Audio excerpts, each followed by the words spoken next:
올리버 스킵은 토트넘 팬들이 오랫동안 지켜봐 왔던, 지금도 마음으로 응원하고 있는 선수입니다. 원 오브 아워 아운이라는 표현이 있죠. 토트넘 팬들이 해리 케인한테 쓰는. 스킵도 여기에 딱 들어맞는 그런 선수입니다. 안녕하세요, 볼리TV 손흥민입니다. 이쯤 되면 토트넘 거상 아닐까요? 토트넘이 프리미어리그 승격팀이자 개막전 상대이기도 한 레스터 시티에게 백업 미드필더죠. 자, 오래전부터 유스에서 성장해온 올리버 스킵을 매각합니다. 현지 보도에 따르면 기본 이적료만 무려 2천만 파운드, 우리 돈 약 350억 원에 옵션까지 다 충족이 되면 400억 원이 넘을 수도 있는 굉장히 큰 금액이라고 합니다. 토트넘 입장에서는 안 파는 게 이상한 금액 아닌가요?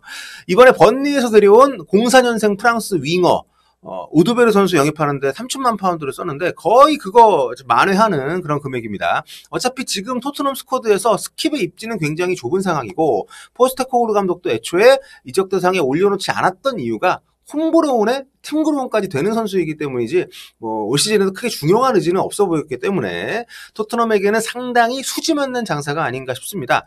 게다가 올리버 스킵 선수 본인에게도 굉장히 좋은 이적이에요.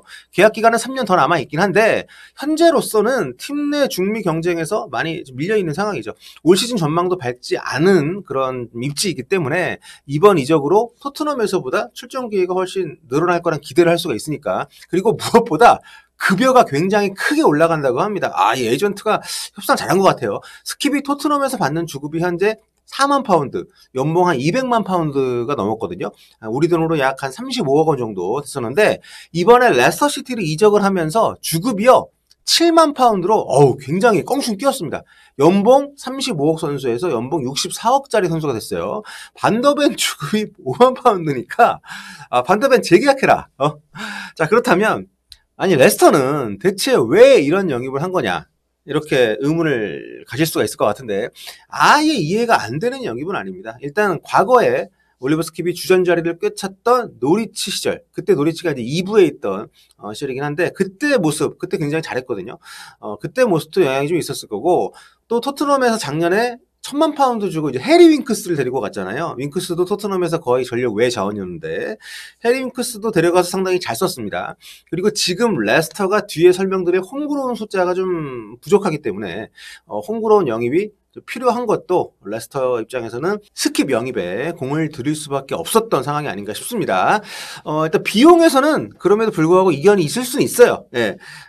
그래도 스킵이 부상으로 길게 좀 쉬고 또 폼이 떨어지는 그 이전의 경기력을 되찾을 수 있다라는 것을 감안하면, 경력도 있고 프리미어리그에서 또 멀티도 되는 선수니까요. 지난 시즌에 막판에 그 포스테코글루 감독이 왼쪽 풀백으로도 기용을 했었고, 게다가 이제 홈그로운 미드필더 매물 자체가 마땅치 않았기 때문에 레스터 시티 입장에서는 선택의 폭이 넓지 않았던 이유도 있었던 것 같습니다. 그래서 레스터 시티 입장에서도 괜찮은 거래일 수 있다 이렇게 생각합니다. 그리고 스킵이 아직 나이가 어립니다. 우리가 좀 오래 봐서 그렇지 또 외모가 동안은 솔직히 좀 아니기 때문에 2000년 9월 16일생이에요. 21세기 소년입니다. 이번 추석 전까지는 만 23살밖에 되지 않는 어린 나이입니다. 아무튼 제가 말은 이렇게 했지만 솔직히 레스터가 좀 과하게 잘 쳐준 느낌은 분명히 있습니다. 승격의 주역이었던 98년생 미드필더 키어런 듀스버리 홀이 첼시로 이적을 했는데 이때 이적료로 3천만 파운드를 받았거든요. 근데 거의 거기에 많은 부분을 올리버 스킵 영입에 쏟은 셈이기 때문에 상당히 좀 공을 많이 들인 거죠. 그리고 굳이 또 비교를 해보자면 작년에 토트넘이 레스터한테 윙크스를 팔기도 했습니다만, 레스터가 강등되는 과정에서 제임스 메디슨도 또 영입을 또 반대 방향으로 해왔잖아요. 그때 4천만 파운드를 레스터 시티 줬습니다. 그러니까 레스터 입장에서 보면 당시 메디슨 팔면서 받은 돈이 윙크스하고 스킵을 사는데 거의 들어간 셈이다. 그러니까 굳이 따지자면 윙크스 플러스 스킵 플러스 500만 파운드 하면 메디슨이 되는 이런 수식인데, 아무튼 이렇게 봐도 스킵 이적료는 토트넘한테는 참 감사한 금액이 아닌가 싶습니다. 근데 제가 이번 이적 시장 주요 선수라고 비교를 해봤어요. 왜냐하면 이게 좀 이렇게까지 줄 정도인가 싶어가지고. 근데 이렇게 보면은 나름의 또 이해가 되는 면은 있습니다. 올리버 스킵이 2000년생이라고 말씀드렸죠. 2022년 4월 달에 토트넘하고 재계약을 했어요. 그래서 2027년 6월 30일까지입니다. 계약 기간이 많이 남아 있습니다. 이적 시장에서 선수의 가치는 남아있는 계약 기간에 영향을 좀 받기 때문에 원래 위약금 개념도 포함이 되어 있으니까 2,500만 파운드 옵션 포함해서 2,500만 파운드라는 요 이적료는 네, 이런 그 계약 기간이 많이 남아있는 것도 반영이 됐다라고 볼 수 있을 것 같고요. 아무튼 스킵 주고 10만 파운드는 상당히 놀랍죠. 같은 이번 이적 시장 이적한 선수 가운데 좀 이적료가 비슷하거나 좀 적은 선수들을 좀 꼽아봤습니다. 맨유에서 웨스트햄으로 이적한 풀백 아론 완 비사카. 이 선수 이적료가 1,500만 파운드입니다. 근데 이 선수는 이제 맨유에서 계약 기간이 1년밖에 안 남아 있었기 때문에 아마 나이도 더 많고 계약 그 이적료가 좀 낮게 책정이 된 것 같긴 한데 그래도 네, 이 완비사카보다 거의 뭐 1,000만 파운드 많게 토트넘이 받아냈다는 것은 대단한 것 같고요. 그리고 바이에른 뮌헨에서 역시 97년생인 그 마즈라위 선수, 모로코 국가대표. 이 선수를 데리고 오면서 1,280만 파운드 정도로 이 정도가 계산이 됐더라고요. 이 더리우트하고 묶어서 데리고 왔죠. 아무튼, 네, 마즈라위 같은 경우는 바이에른 뮌헨 잔여 계약이 이제 2년 정도 남아 있었기 때문에 상당히 맨유가 잘 데리고 온 계약이라고 생각합니다. 오자마자 바로 또 리그 출전을 했고, 그리고 조 로든 선수, 리즈 유나이티드에서 조 로든을 1,000만 파운드에 데리고 왔습니다. 97년생으로 나이가 역시나 스킵보다 많긴 한데, 뭐 사실 이 로든 같은 경우는 스킵에 비해서도 거의 뭐 토트넘 1군이었다고 하기 어려운 수준의 선수였다는 것을 감안하면 좀 잘 받은 거죠, 토트넘이. 그리고 이제 세리오 고메스 선수도 한번 이제 제가 이름을 올려봤는데, 이번에 맨체스터 시티에서 레알 소시에다드로 이적을 했습니다. 이번에 그 파리 올림픽 우승도 했죠. 2000년생이에요. 상당히 좀 나이가 스킵하고 나이가 같습니다. 그런데 이적료가 840만 파운드니까 상당히 저렴한 편인데 요 고메즈 같은 경우에 이제 다음 이적을 할 경우에 발생하는 그 수익 차액에서 25%를 받기로 했다고 하니까 뭐 또 올라는 가겠죠. 이적료가 낮은 게 좀 이해가 갑니다. 그러니까 전체적으로 보면 아무래도 홈그로운 선수의 가치가 확실히 높게 쳐주는 게 있다. 프리미어리그 내에서 잉글랜드, 웨일즈 또 이런 클럽들에서 성장한 선수들에 대한 가치는 조금 이렇게 평가 절상되는 경향이 있다. 게다가 이제 스킵 같은 경우는 2022년에 이렇게 되면 재계약을 한 게 토트넘이 이적료를 좀 많이 받을 수 있는 그런 또 밑거름이 되지 않았나 생각이 되고요. 아무튼 토트넘 입장에서는 상당히 좋은 이적이다. 이렇게 볼 수 있을 것 같습니다. 참고로 이번 프리미어리그 개막 라운드 두 팀 맞붙잖아요. 근데 이 개막 그러니까 1라운드 선수 등록 마감 시한이 지난 금요일 낮 12시였기 때문에 현지 시간으로 경기 전에 올리버 스킵 레스터 시티 이적 오피셜이 뜨더라도 아직 안 떴습니다. 뜨더라도 토트넘과의 개막전 출전은 불가능합니다. 네, 현지 날짜로 일요일에 그 메디컬 무사히 마쳤다고 하니까 아마도 오늘 중에 오피셜이 뜨지 않을까 싶은데 뭐 막판에 뭐 엎어지는 일이 완전히 없지는 않겠지만 현재 분위기 봐서는 뭐 거의 네, 메디컬까지 잘 끝났다고 하니까 갈 것 같고요. 아무튼 뭐 해리케인 같은 슈퍼스타는 아닙니다만 올리버 스킵은 토트넘 팬들이 오랫동안 지켜봐 왔던 지금도 마음으로 응원하고 있는 선수입니다. 원 오브 아워 아운이라는 표현이 있죠. 토트넘 팬들이 해리케인한테 쓰는 스킵도 여기에 딱 들어맞는 그런 선수입니다. 토트넘 유스팀에 입단을 한 게 8살 때였던 2008년입니다. 야, 이렇게 되면 6년 됐네요. 참 오래됐죠. 사진 귀엽네요.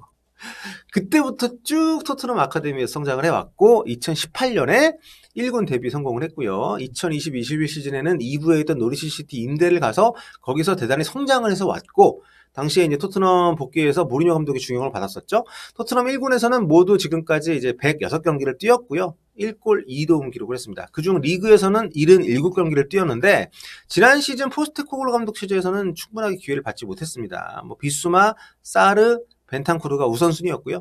스킵은 리그컵 통틀어서 24경기를 뛰긴 했는데 출전 시간이 경기당 35분 정도? 이 정도밖에 안 되더라고요. 선발 출전은 지난 시즌 레프트백 땜빵 스타팅을 포함을 해도 리그에서 4경기가 전부였습니다. 부상이 잦아지면서 폼이 떨어진 것도 이유였기 때문에 솔직히 레스터시티가 얼마나 스킵의 그 폼을 되살려낼 수 있을지 기량을 되살려낼 수 있을지는 좀 의문이긴 한데 뭐 자신이 있으니까 영입을 뭐 하는 거겠죠. 또 어떻게 보면 또 윙크스 형이 있으니까 좀 적응에도 도움이 될 수 있을 것 같기도 하고 또 임대를 가서 한번 또 터졌던 경험이 있는 선수이기 때문에 새로운 팀에 대한 적응도 어느 정도는 그래도 검증이 돼 있지 않나 이렇게 생각할 수도 있을 것 같고요. 아무튼 포스테코글루 감독이 그래도 스킵을 좀 안 보내려고 했던 거 애초에 이적 대상에 올리지 않았던 것은 앞서 말씀드린 대로 이제 홈그로운 게다가 팀그로운이 되는 선수이기 때문인데 올리버 스킵이 팀그로운이 되는 유일한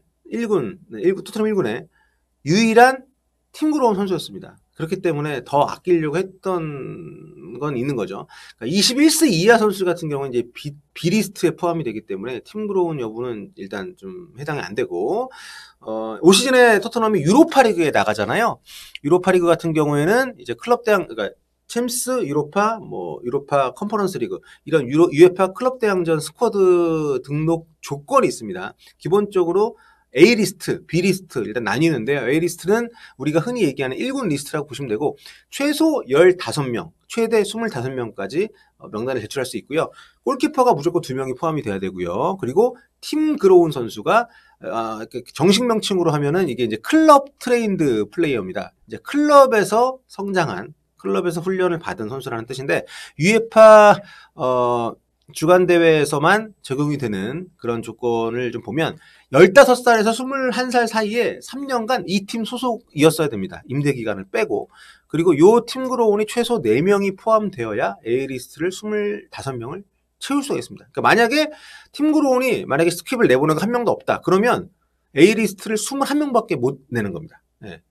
홈그로운, 그러니까 UEFA용으로 로컬리 트레인드 플레이어가 8명이 포함이 무조건 되어야 되는데 그 중에 절반이 4명이 무조건 팀그로운이어야 되기 때문에 그래서 스킵을 남기려고 했던 거라고 봐야 되는데 솔직히 근데 안 쓸 거면 한 명 채우는 게 그렇게 중요하지 않을 수 있죠. 네, 유사시에 정말 아무도 뛸 선수가 없을 때 뛰키려고 하는 그런 내용이라고 한다면 그래서 21명이 되더라도 21명만 나갈 수 있는 것은 아니고요. 아까 말씀드린 B리스트 같은 경우에는 2003년 1월 1일 이후 출생, 그러니까 21살 이하 선수들입니다.